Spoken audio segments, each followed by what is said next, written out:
Welcome once again to the Phil Oil Flying V Center for the face-off between LaSalle and UST. First, let's introduce our officials. First referee, Roberto Celso, National Referee. Second referee, Fernando Velarde, National Referee.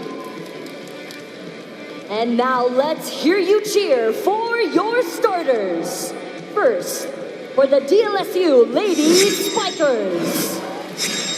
Number 2, Desiree Cheng.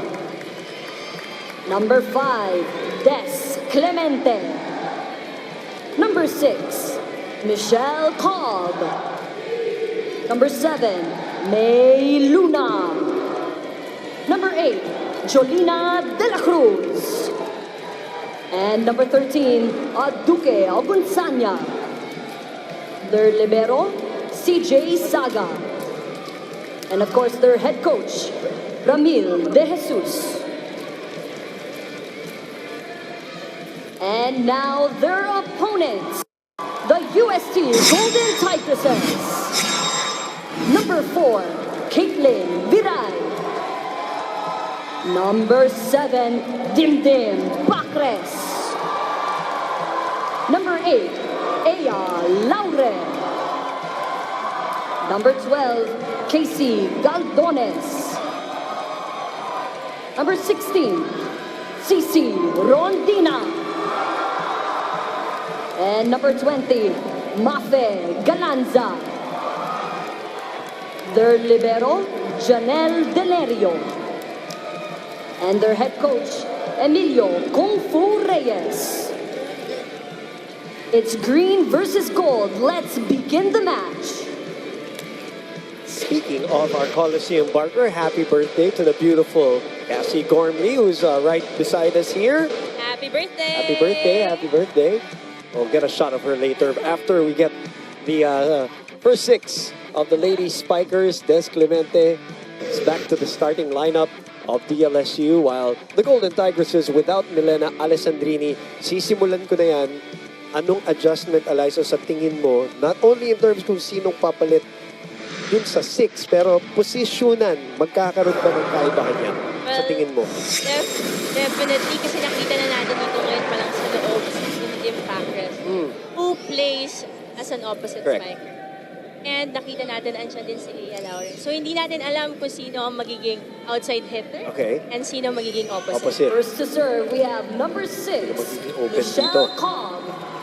And Mitch Cobb will get us going for match number 18. You know, Eliza, I've covered your whole collegiate career, and of course in the PVL also, where you won a championship. And in this same chair, in this same spot, in this venue, I saw you fly so many times. So I had the best seat in the house kasi kitang-kita ko yung pag-e-ere mo every time. And now you join me here, and you will see the future and the present of UAP Volleyball, and you will see them play from the same spot that I've been in for a long time already, Eliza. That should be good. I'm sure that makes you feel good. Yeah, I really appreciate na ganito competitive din talaga ang volleyball dito sa atin. Mapa-men's, mapa-women's, mapa-high school pa nga, di ba? So, pero nakita naman natin yung unang puntos binigay from LaSalle ni Desiree Cheng. So parang walang injury, boom. Cheng na may iniinda daw shoulder injury. The same with Ea Laure. From the last time, nataganan siya, no? In the last game wherein they lost Milena Alessandrini. Or from the Golden Tigers' side, samahan natin si Makayla Chavez. Boom and Eliza, the UST Golden Tigers has faced major adjustments right after bowing down to the FU Lady Tamaraws last Saturday. With the Milena-less squad, it has been a collaborative effort of the coaches on elevating their game plan, and by this I mean making the girls adapt to their new positions right away. I was able to pay a visit to Milena Alessandrini, and despite her current state being a partial tear of the ACL with grade 3 sprain of MCL and LCL, entering her hospital room was still full of positivity. She shared at the moment she buckled and had a bad landing, the first things that came to her mind were, why now? why is this happening? She also mentioned that somehow she feels a little traumatized as every now and then she gets to reminisce the saddening episodes that had happened to her. Currently, she's being treated and so far the response is good. At dahil wala ngayon si Milena, si Aya ang papalit bilang open spiker. I believe she's watching right now. She told me she won't be missing today's game. Amiga, I hope I'll be saying this right. She said, buona fortuna. And that means she wishes her teammates good luck. Balik sa inyo, Boom at Eliza. And more than the volleyball, Makaila, we wish her well in her recovery. The volleyball can wait, you Yes. know, kung hindi naman kailangan pilitin. It's sad, obviously, like I said, she's averaging 15.5 points coming into that match where she got injured and she was playing well. She's, you know, healed from her shoulder injury last year. Nakita mo naman, ang ganda nung nilalaro niya. She had 5 points before that injury in the first set and second set. But you know, that's sometimes how it happens and there's always a reason for these things. I hope mentally she recovers, Eliza. As you know, medyo yun yung mahirap na parte rin, ano, pagkatapos yung mag-heal yung injury. Definitely, pero alam mo, kung ganito naman yung nakikita mo ng mga teammates, lumalaban din talaga, mai-inspire ka rin agad bumalik. Yep. And hindi natin sinasabi na madaliin nga pagbalik ngayong season, pero ang sinasabi natin, may babalikan at babalikan siya dito sa UAE. Sigurado. Nandito lang kami. In the meantime, Luna, sumobrang lakas dun sa kanyang palo. So, abante ang UST dito 4-3 as we go to Ayana Perlas from the south side this time.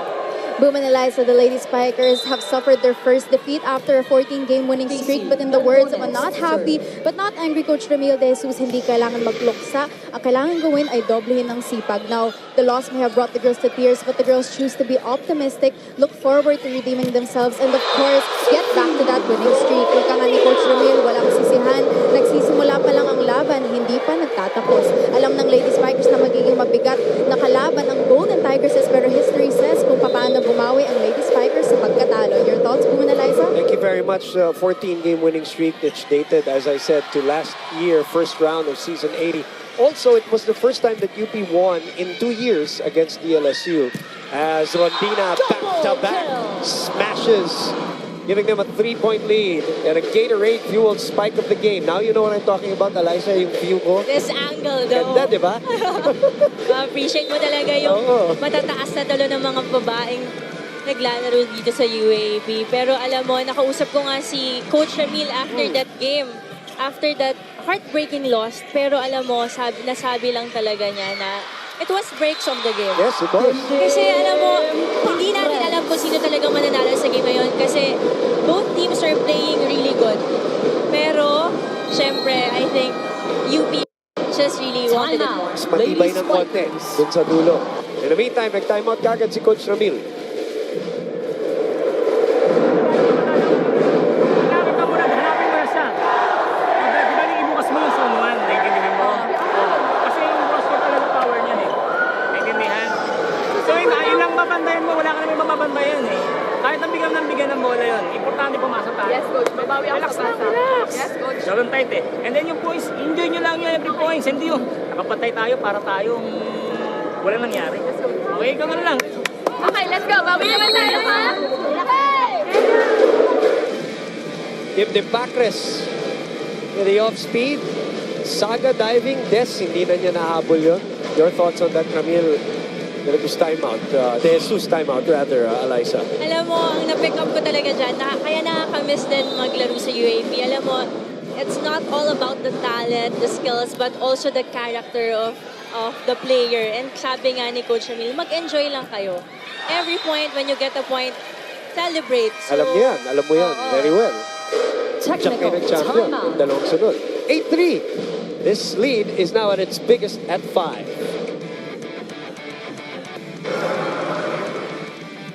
Babalik po ang inyong UAP dito po sa SNA and of course on Liga as we look at some of the names na titignan natin in the absence of Milena Alessandrini. Alam naman natin, Eliza, it cannot be filled by one person only. Yes, definitely. Kaya nakita natin dito si Caitlin Veray. And syempre si Team Packers na ngayon naglalaro na. Pero I've heard from Coach Kung Fu, si Caitlin Veray is also an opposite and a middle spiker. So, grabe din yung mga adjustments. Very well-rounded players ang mga naglalaro ngayon dito for the UST. Lalo-lalo na nalipat naman si Aya Laure sa outside Hitter. So titingnan natin kung anong adjustment pa ang gagawin nila. Aya picking it up. Rondina. Saga. Afe Galanza. And Rondina, gagawa niya ng paraan to. Saga nandun na naman. Jolina keeps it alive and a free ball for the Golden Tigresses. They go to backers in the middle. Bumalik ang bola. Rondina. Pinantayan ni Cobb yung down the line. Cheng. Chance ball na naman para sa UST. Pinalikan na naman kay Rondina. Cobb was there again for coverage. De La Cruz. Rondina will try again. Somebody touched the net. It is Des Clemente. And the first long rally of the match ends up with a point for UST. Pero we have to give credit talaga sa floor defense ng Lasal. Alam mo, maganda rin yung ginagawa ni Cici na pag medyo offset, binibigay niya lang sa depensa ng setter. Kasi medyo mas mahirap pumalo nang hindi sanay, di ba? Ang mga spikers sa second ball na loose ball. Rondina. Dimdim. Miray. Balik kay Cici. Dalawa nakabantay. Nandun ang coverage for UST. Cici again. Off the block ba? Yes, says the linesman. Coach Ramil disagrees. Linesman says he's confident. And this is the biggest lead of the match, 10-3. You know, gusto kong i-share sa audience natin, Eliza, yung sinabi mo sa akin sa production room nung nagkwentuhan tayo. And I think this is where, you know, I like being with you here because sinabi mo yung pagkawala ni Milena, baka bumukay yung laro nitong si Cici Rondina. What did you mean by that as we see her score her 4th point here in the first set? For the past years, for the past games then na meron si Cici Rondina, lalo na last year siguro, mas madami siyang nakukuhang bola eh, nung wala pa si Milena. Pero syempre pakinggan muna natin yung timeout ni Coach Ramil. Hindi atake natin kung kailan pwedeng atakein mo, ayaw pumalo, tsaka may gano'n. Atake! Hindi naman nagka-drop yung kalaban nyo eh. So kanina sa position ka ngayon para matake ka. Gawin mo nito, paikot ka dito. Paikot ka kagad dito. Okay? Anong papaloy mo, dito ka na ha, paiwan ka dito Dilina. Hindi pwedeng ganun ang palo Dilina. Diba? Isa't isa yan eh. Kasi pumapalo sila. Nagsaserve pa lang yung kalaban nyo, wala pang ginagawa. Malayo, malayo pa yan. Go! Isa. Ang dami na yan, ang haba na yan. 11-3 ang ating talaan. 4 dun sa puntos na yan galing kay Cici Rondina. Balikan natin yung sinasabi ni Eliza. So in previous years, dahil wala siyang, you know, nung nandito si Milena, marami siyang katulong. Yes. Ngayon nabawasan na naman. Wala nang EJ this year, obviously. Tapos nawala pa si Milena. So pakiramdam mo, ngayon mas dadami ang bola sa kanya. At gusto niya yun. Of course, kasi syempre as an outside hitter, mas lamang talaga yung mga bola sa'yo. At iba rin siguro yung pakiramdam ni Cici pag mas madami binibigay sa kanya yung bola. Kasi siya yung team captain din leader din ng team na to. So pag napapatay niya, mas tumataas yung confidence niya ba as a player din. And syempre, para mas makatulong sa team. At sigurado, nag-aaning rhythm din niya. No? Nakaka-develop siya ng rhythm, kakapalo. As we see this at 11-4, Jolina De La Cruz nakahanap ng puwang dun sa likod. Now the rookie will serve it up. Afe. Miray, not good enough. Luna without the mask today, obviously. Feeling better. Bumalik sa kabila. Ipak, hiningi, pinigay kay Luna. Good pick up there by Aya. Another chance here for the green and white. And the run and gun for Julia Ipak. It was a good play for Lasal and definitely makikita mo na nag-e-enjoy na sila. Alam mo, sa timeout ni Coach Ramil, ang hiningi lang naman niya yung intensity na meron sila as a team. And ngayon, I think nagsa-start na rin sila mag-warm up.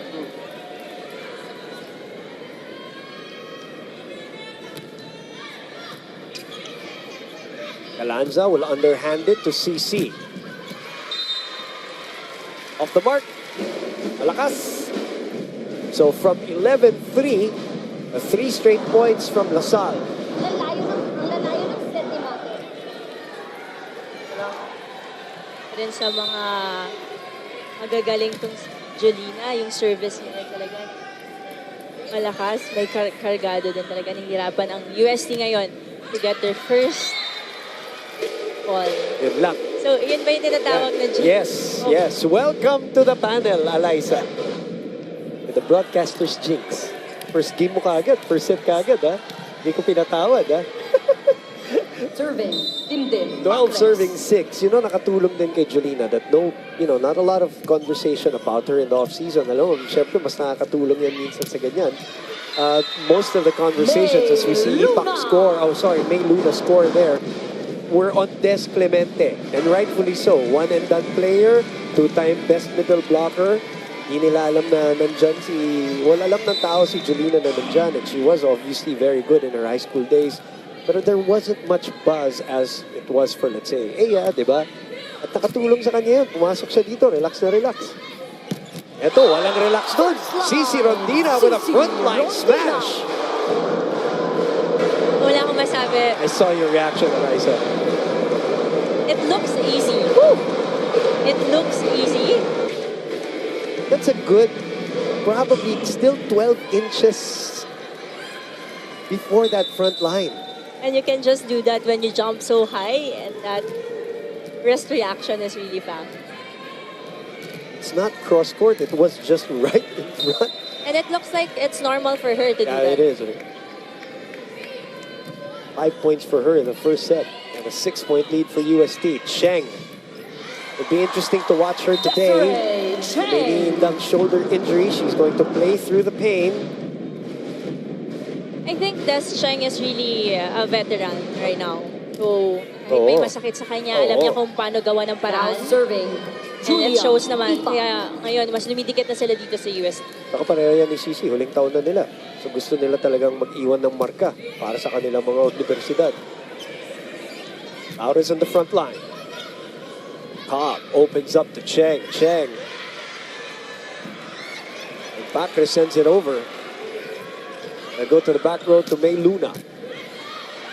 Galanza opens up to Aya. Aya is checked. Ball is still alive. And CC sends it for a free ball for Lasal. Reverse set. The run and gun for Ogunsanya. What a play by Mitch Cobb. Balik tayo kay Jolina. Boom. De La Cruz. Sabi mo nga kanina, medyo wala tayong masyadong naririnig sa kanya. Siguro in a sense, mas konti ang pressure sa kanya compared sa other players. Pero, ayan, si Coach Kung-Fu naman ang tatawag ng timeout. Paano yan, yung setter? So, kailangan mo itaas mo yung kontakt mo sa bola. Ganyan sinasabi sa'yo, kahit mablock ka, pero ibabaw, tumatalsik ang bola mo. Pero pag ganun, babalik at babalik sa iyo. Okay, huwag kayong masyadong magmadali. Nare-recover natin yung bola, pero yung second ball natin, minamadali natin ihagis. Ang tendency natin para magmamadali sa second ball, ang layo ng bola natin sa net. So, ang gagawin na lang ng spiker natin, i-over na lang sa kabila. So, yung malaking problema sa atin. Nakukuha natin yung bola, second ball muna tayo, first down na bola. Tapos, yung coverage pa rin, kailangan natin lang. 6-2 run for Lasal after that timeout by Coach Ramil. So, 13-9 ang ating talaan. As Julia Ipak will continue to serve here. It is DLSU versus UST for game number 2 of your UAB Wednesday. Back to the game. Julia Ipak still serving.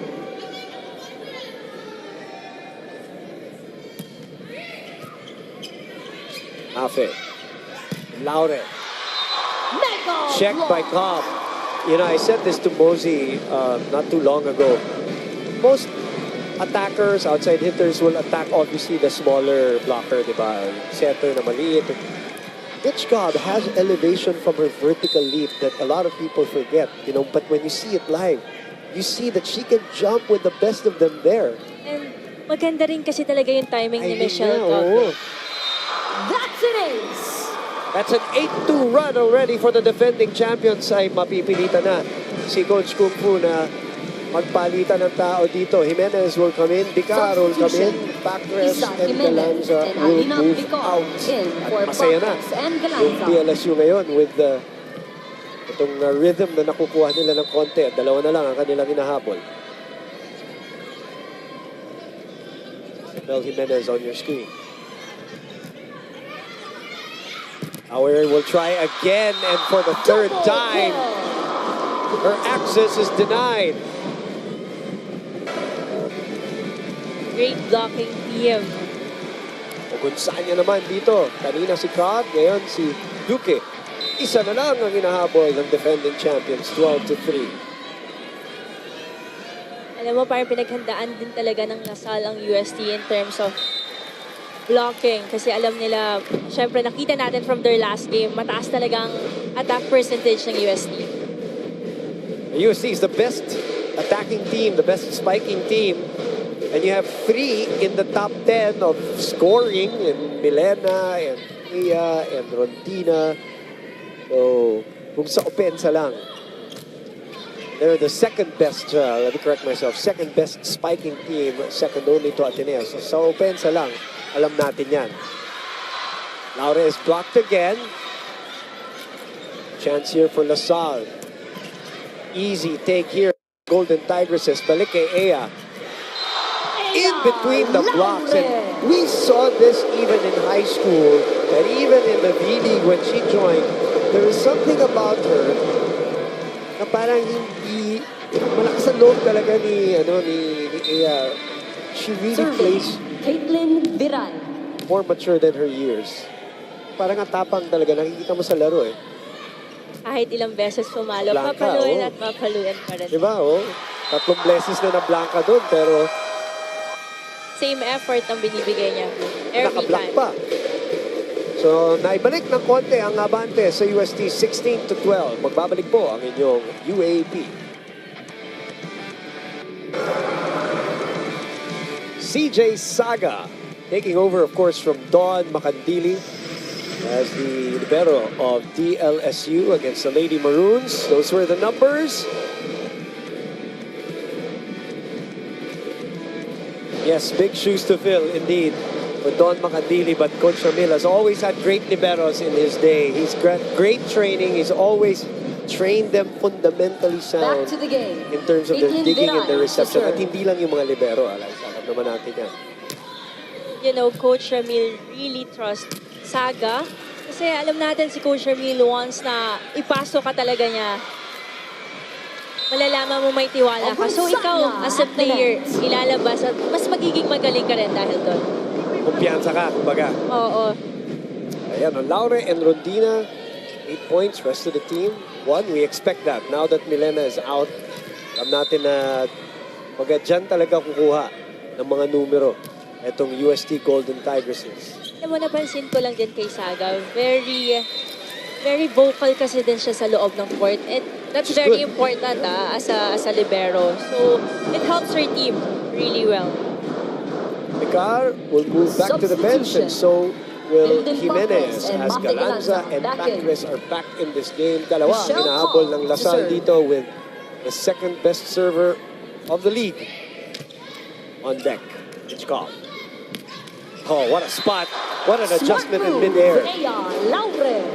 Very smart move from Ea Laure. That's another thing about her, no? May variety rin siya, no? At rookie pa lang siya. Same as Jolina. Right. Ganyan sila maglaro. Parang hindi Tatalino. talaga sila rookie. Tatalino nilang dalawa. At marami tayong rookie this year na grabe maglaro. Ang kanina lang si Laika Ebon, 21 puntos. At siya pa ang nagpapanalo, FU against UE. Very strong rookie. Yes. This 81. Mafe. Laure, cross court. Bumalik sa UST. 17-14 is our score. Sa kabila binigay kay Dimdim. Not the strongest, but it's a point. Nakalusot. 18-14. Si Dimdim nung pinasok siya, last game nila against FEU on the latter part. Alam mo, senior din kasi siya. So, makikita mo sa kanya na gusto-gusto talaga nilang manalo. At gustong-gusto niyang matulungan yung team niya. Kaya naman ngayon, I think she's really doing a good job on that. Speaking of a good job, how about Casey Galdones? Pinlanka. Si Jolina De La Cruz. One-on-one at the net. That's great anticipation. 19-14 is our score. Make that 20-14. For Galanza. So it's back to a 6-point lead for Coach Kung Fu here.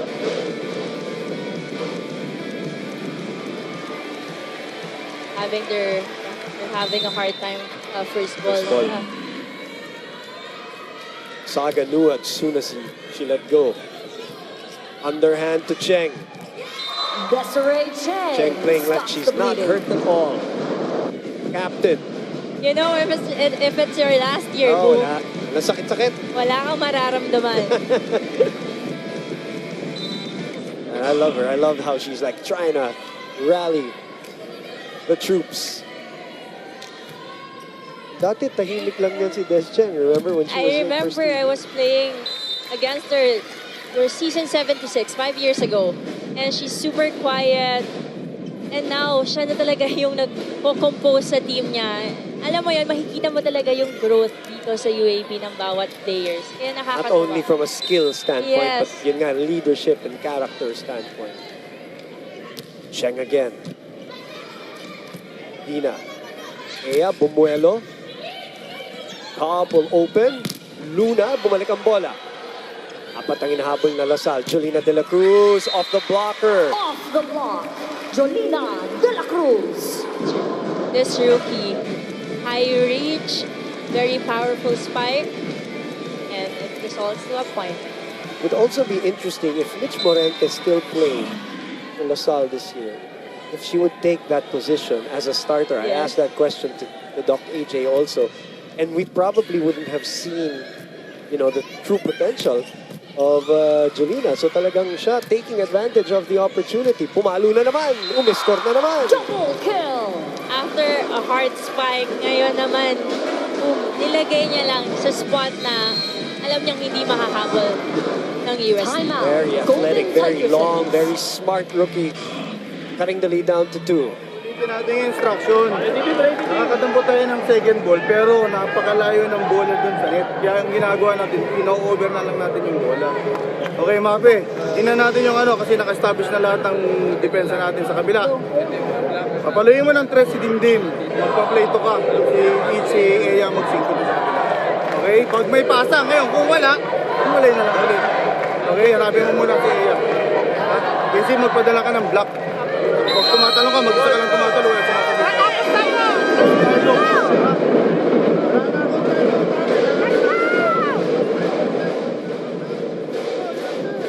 So, 2016, and then binalik ni Coach Kung Fu si Mape Galanza at si Dimdim Pacres 2 straight points. And so far, hindi pa natatalo. Set number 1 this season. They're down 2 here, but they're making a run here at the end of the first set.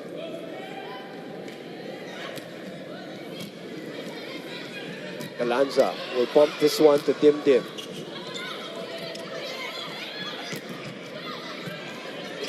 Galanza will reverse it. Sorry, will send it to Laure. Checked. Balik naman kay Dimdim on the opposite side. Todd keeps it alive. Chance ball para sa UST. Balik kay Ea. Nakita. Long rally here. Jolina De La Cruz. And a tip to the other side. They open to May Luna. Long rally again. Gonzania is checked, and after that, 2 long rallies, UST getting the point again.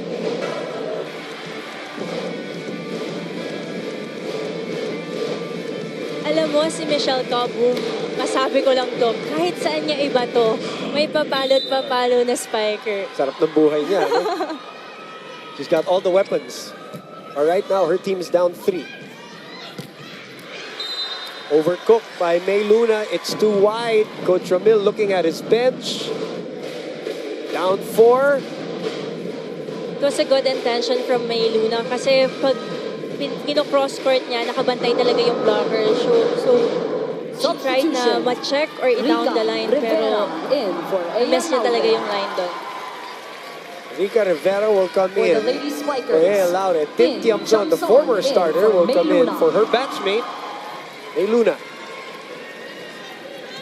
Si Chamson, isa pa to sa isang tinatrust ni Coach Ramil na player niya talaga. Oh, yun ang masakit. Rivera was sent there to get the ball in, and Coach Kung Fu napasipa na lang dito sa gilid. Tatlo pa rin ang kanilang abante. Ogunsanya will be serving. Sal is the third best serving team in the league. You know, Coach Ramil takes pride in that. They want to be number one. Caldones is checked. And another point for LaSalle. Let's see if Coach Kung Fu will call a timeout here. So far, nagtitimpi pa.